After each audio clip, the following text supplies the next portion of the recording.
अस्सलाम वालेकुम। उम्मीद करती हूँ आप सब खैरियत से होंगे, खुशबाश होंगे, मज़े में होंगे इंशाल्लाह। और आप देख रहे हैं उम्मे अमन फूड।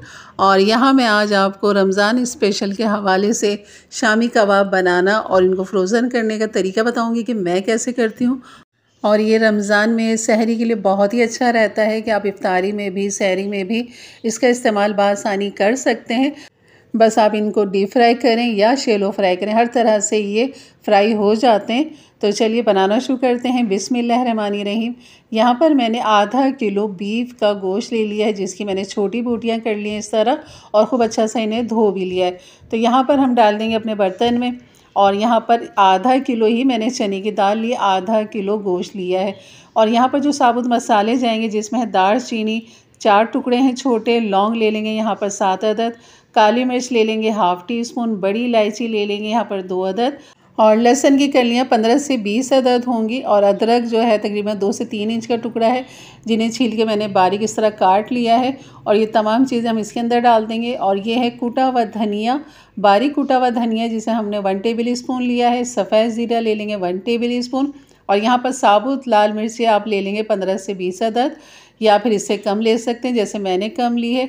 और यहाँ पर जो है नमक डाल देंगे 1 टेबल स्पून के बराबर। और यहाँ पर इतना पानी डालेंगे कि गोश्त से 2 इंच पानी ऊपर रहे, 2 इंच आपने रखना है।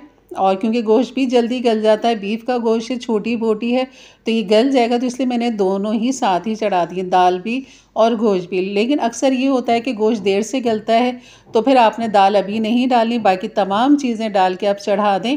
जब गोश्त थोड़ा आधा डन हो जाए, उसके बाद फिर आप इसमें दाल डालें और फिर आप इसको खूब अच्छा सा पका लें। यहाँ पर हम इसको पकाएंगे, उबाल आने से पहले आपने ढक्कन हटा के रखना है और बीच में चमचा चलाते रहना है, क्योंकि ये सारा झाग जो है ना बाहर आएगा और तमाम गरम मसाला आपका बाहर ही निकल जाएगा। तो इस चीज़ का आपने ख्याल रखना है। तो बस मैं इसको पकाती हूँ और इसको हम फिर पीसने की तरफ आ जाते हैं। तो यहाँ पर पानी ड्राई हो गया था, चने की दाल भी गल गई थी, गोश्त भी गल गया था। और इसको थोड़ा ठंडा करने के बाद मैंने अपने चॉपर में डाले, जिसमें 2 अंडे मैंने डाले हैं। यहाँ पर हरी मिर्चें मैंने यहाँ पर 7 से 8 अदद ली हैं, छोटी वाली तेज़ हरी मिर्च ली है। और यहाँ पर इसको हम पीस लेंगे। आप चाहें तो इसे सिल पे पीस लें, या फिर इमाम दस्ता बड़ा होता है तो आप इसमें भी कूट सकते हैं, उससे भी बहुत अच्छे रेशे भी बनते हैं, बल्कि ज़्यादा अच्छे रेशे बनते हैं कूट के बनाने से। और इस तरह पीसने से भी रेशे बन जाते हैं, लेकिन उससे ज़्यादा बनते हैं, लेकिन आप में उससे ज़्यादा मेहनत होगी, तो इसलिए मैंने इसके अंदर पीस लिया था खूब अच्छा सा इसे। और यहाँ पर आप देख सकते हैं कि यहाँ पर गोश्त और चने की दाल खूब अच्छी सी पीस रही है, और यहाँ पर ये बारीक हो चुका है। तो यहाँ पर अभी मैंने ये दूसरा बैच डाला है, जिसे अभी मैंने सिर्फ 1 अंडा यहाँ पर डालूँ, यानी कि आधा किलो गोश्त आधा किलो चने की दाल के अंदर 3 अंडे लाजमी जाते हैं। तो ये मेरी एक हिसाब है आधा आधा किलो का। जब आप अगर ज़्यादा बनाना चाहें तो फिर इसकी क्वांटिटी को आपने डबल कर लेना है। और यहाँ पर इनको भी पीस लेते हैं और फिर इस बड़े से बॉल में निकालते हैं। ये देखें इतना बारीक, और रेशे भी आपको नज़र आ रहे हैं, बहुत अच्छे रेशे भी बन जाते हैं इसमें। और यहाँ पर मज़ीद जाएगा इसमें हरा धनिया, पुदीना और 2 दरमियाने साइज़ की प्याज, इन्हें भी हम बारीक चॉप करके अपने पीसे हुए शामी कबाब के अंदर डाल लेंगे इस तरह। और यहाँ पर खूब अच्छा सा मिक्स कर लेंगे। मिक्स करने के बाद आपने इसको लाजमी चख लेना है नमक और मिर्च। अगर मिर्च कम लगे तो आप यहाँ पर हरी मिर्च बारीक काट के डाल सकते हैं, या फिर कुटी हुई लाल मिर्च डाल सकते हैं। मैं लाजमी जो है ना कुटी हुई लाल मिर्च डालती हूँ अगर कम लगता है तो। और यहाँ पर जो है आप अपनी मर्ज़ी के हिसाब से शामी कबाब की जो टिक्कियाँ हैं ना, वो अपनी मर्ज़ी के हिसाब से बना लें कि आपको कितना अच्छा लगता है, बड़ा या छोटा। आप देख सकते हैं ये मैंने दरमियाना साइज़ बनाया, ना बहुत ज़्यादा बड़ा है और ना ही बहुत ज़्यादा ये छोटा है। तो यहाँ पर अपने हिसाब से आप बना लीजिएगा। और इतनी क्वांटिटी के अंदर 30 से 35 कबाब हमारे ये बन जाते हैं शामी कबाब के।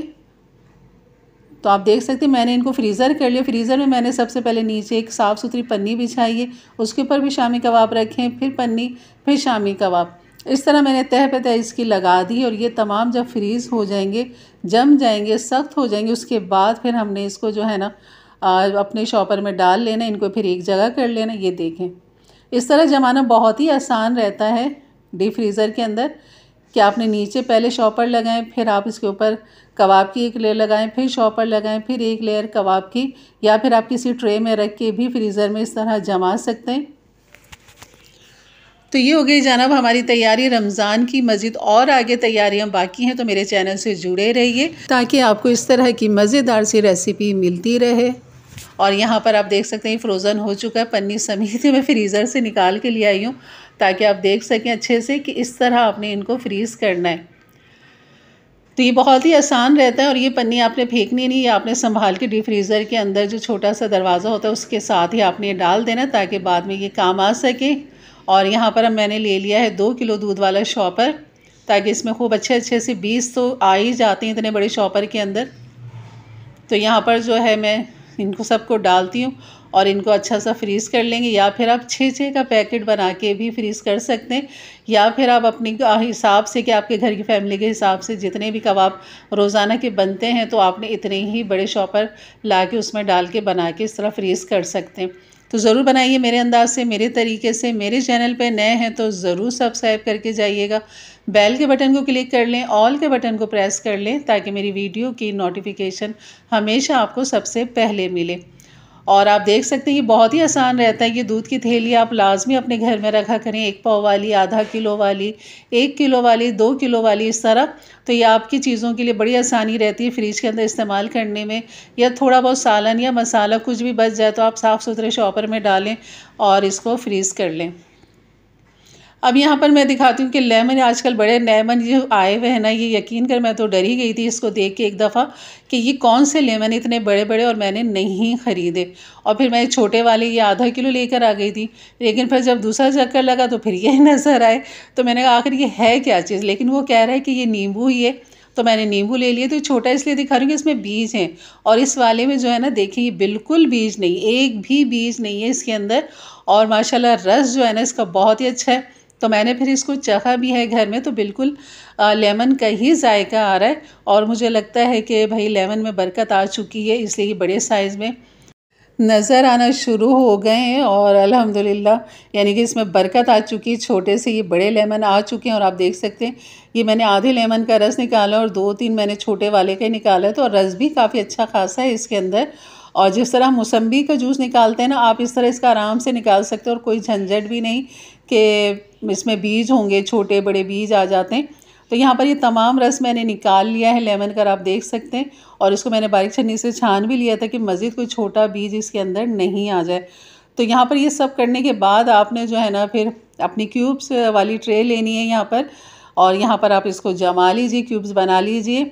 और ये आपके रमज़ानों के लिए बहुत ही बेहतर रहता है, बहुत ही अच्छा रहता है, ख़ास तौर पे रोज़ेदारों के लिए। और जैसे कि गर्मियाँ आने ही वाली हैं, गर्मियाँ शुरू हो चुकी हैं कराची में, तो ये नींबू के जो रस है ना, आप इसको लाजमी फ्रीज़र कर लें, क्योंकि ये फिर महंगे हो जाते हैं और फिर इनके डबल तिबल दाम हो जाते हैं। जैसे कि हम लाल शरबत बनाते हैं, उसमें भी हम 2 से 3 क्यूब्स डाल दें तो ये भी शरबत बहुत ही बेहतरीन तवानाई से भरपूर हो जाता है। जैसे कि गर्मियाँ आने ही वाली हैं तो उनके अंदर काफ़ी लू भी चलती है, हीट स्ट्रोक भी हो जाता है और बहुत ज़्यादा हिद्दत हो जाती है, तो उसमें ये बहुत बड़ी नेमत है नींबू जो है ना, आप लाजमी स्टोर करके रखें, सिर्फ रमज़ानों के लिए नहीं बल्कि आने वाली गर्मियों के लिए भी, क्योंकि बहुत ही फ़ायदेमंद है। अगर घर की ख़वातीन या बच्चे स्कूल से आते हैं या मर्द हजरात किसी का भी बीपी लो होता है, उनका टेम्परेचर नीचे होने लग जाता है, तो आप यकीन करें कि एक नींबू जो है ना क्यूब्स उनके लिए तवानाई से भरपूर है।